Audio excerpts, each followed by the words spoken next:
அன்பு விழாக் இன்றைக்கி நம்ம வந்து வெள்ளிக்கிழமை அப்படிங்கிறதுனால சீக்கிரமாக 5:15 எந்திரிச்சாச்சு. வாசலில் சின்னதாக ஒரு கோலம் போட்டுடலான்னு போய் பார்த்தா நேற்று பெஞ்ச மழைக்கு ஃபுல்லாக பூச்சியாக செத்து கிடந்ததுங்க. அதெல்லாம் கூட்டி வாரி கொட்டிட்டு சூப்பராக ஒரு கோலத்தை போட்டுட்டு அப்படியே நம்ம கிச்சனுக்கு வந்தாச்சு.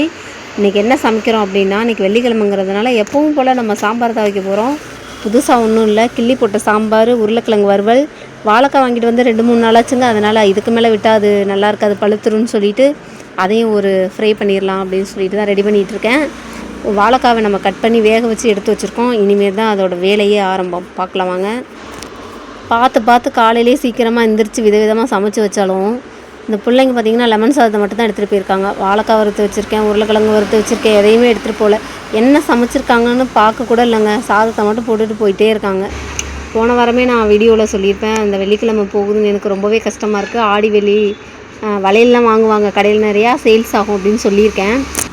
வெள்ளிக்கிழமை வந்தாலே பயமாக இருக்குதுங்க, கடையில் வியாபாரம் இருக்குமா இருக்காது அந்த மாதிரி டவுட்டெல்லாம் நிறையா வருது. ஏன்னா ஒரு நாள் ஃபுல்லாகவே நம்ம கடையில் தான் அதிகமாக டைம் ஸ்பெண்ட் பண்ணுறோம். அதனால் அந்த நாளை நான் வேஸ்ட் ஆகக்கூடாது, வியாபாரம் இருக்கணும் அப்படிங்கிற மாதிரி தான் நான் நினப்பேன்.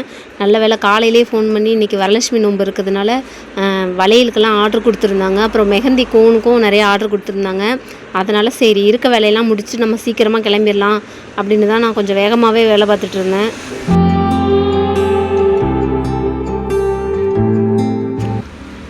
ஒரு நாளைக்கு நம்ம எத்தனையோ மனிதர்களை சந்திக்கிறோம். நல்லவங்களும் இருப்பாங்க, கெட்டவங்களும் இருக்காங்க, டென்ஷன் பாட்டியும் இருக்காங்க.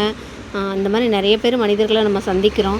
அதனால் விட்டு கொடுக்குறதுனால நம்ம ஒன்றும் கெட்டு போக மாட்டோம். விட்டு கொடுக்குறவங்க தோற்றவங்க கிடையாது, அது நிம்மதியை தேர்ந்தெடுத்தவங்கன்னு கூட நம்ம சொல்லலாம். ஓகே, சேனல் பிடிச்சவங்க மறக்காமல் சப்ஸ்கிரைப் பண்ணிவிட்டு சேனல் பாருங்கள்.